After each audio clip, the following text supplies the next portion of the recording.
You feel a warmth, a comfort.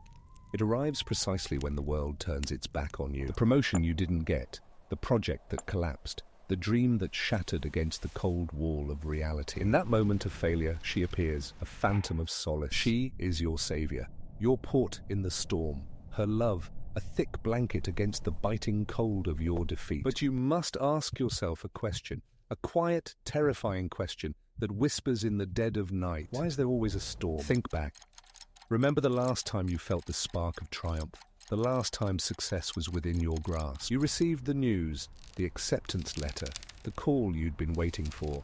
A sliver of light pierced through the gloom. You turned to her, your heart a frantic drum, expecting to see your joy mirrored in her eyes. But it wasn't there. Instead, you found concern, a furrowed brow, a subtle, almost imperceptible tightening around her mouth. "Are you sure about this?" she asked, her voice a silken thread of doubt. Pressure, the expectations, might ruin the passion you have for it.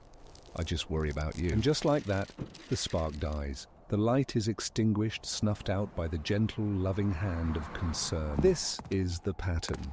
A quiet, cyclical tragedy played out in the privacy of your home. Your ambition is a threat. Your growth is a betrayal. Your victory is her defeat. This is not a coincidence.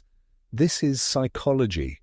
Dark, twisted, and deeply rooted. Let's call it what it is. Covert emotional sabotage. It stems from a profound insecurity, a personality so fragile that it can only define itself in relation to your weakness. She has cast herself in the role of the rescuer, the nurturer, the steady hand in your chaotic life. For a rescuer to have purpose, there must always be someone to rescue. Your success threatens this entire narrative. If you are strong, who is she? If you are a king, where does that leave the kingmaker? Her love is conditional. It is a currency that she only spends when you are emotionally bankrupt. She doesn't love you.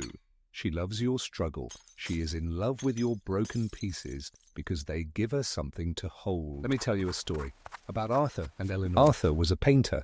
His art was his rebellion, a splash of violent color in a monochrome world. Eleanor was his muse, his supporter. She would bring him tea and praise his beautiful, tortured soul. She loved the starving artist. She adored the struggle. It gave their tragic little world a sense of poetry. His failures were their shared intimacy. His rejections were their shared burden. Then one day, the gallery called. A solo exhibition, a chance to escape the attic studio, a chance to be seen, he told Eleonora.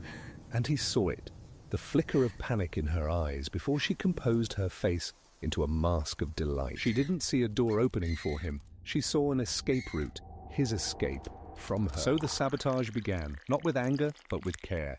Poison disguised as caution. The critics can be so cruel, my love, she'd whisper, while he sketched new ideas. What if your art becomes a product? What if you lose your soul? She wasn't protecting him. She was protecting her role, protecting the narrative. Arthur pulled back. He called the gallery. He made excuses. The fear she had planted had taken root. And when he hung up, defeated and ashamed, Eleonora was there, with a warm blanket and a cup of tea. "It's okay, my love," she said, her voice a perfect symphony of solace. "I love you for who you are, not for some gallery." He felt a wave of relief. He felt loved.